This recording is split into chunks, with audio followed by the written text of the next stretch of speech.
Pinwersa ng Converge Fiverr Xers ang isang do-or-die Game 5 para sa kanilang quarterfinals bout laban sa San Miguel Beermen.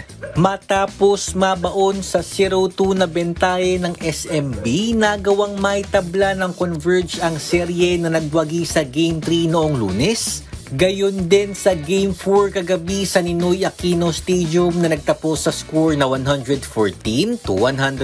Naging maganda ang koneksyon ng Fiverr Xers lalo na sa fourth quarter kung saan dahan-dahan silang nakalayo sa Beermen sa pamamagitan ng isang 10-1 run.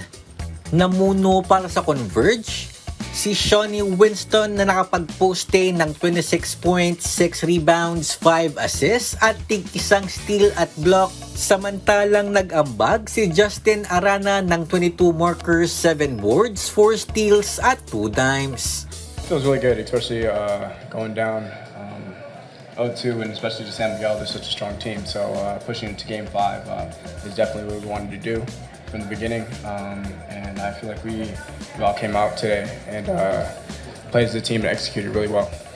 Ibinahagi naman ni Converge head coach Franco Atienza kung ano ang dapat nilang gawin upang maibulsa ang panalo sa Game 5. Continue on what we did well, controlling their bigs. Of course, they're number one threat. At the same time, yung mga shooters nila, and battling it off on the rebounds. We just have to play the same energy, the same sharpness, the same togetherness that we played today.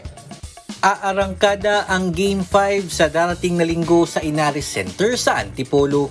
Ang mananalong kupunan, makatapat ang Barangay Ginebra San Miguel sa Best of 7 semifinals. Daryl Clares para sa Pambansang TV sa Bagong Pilipinas.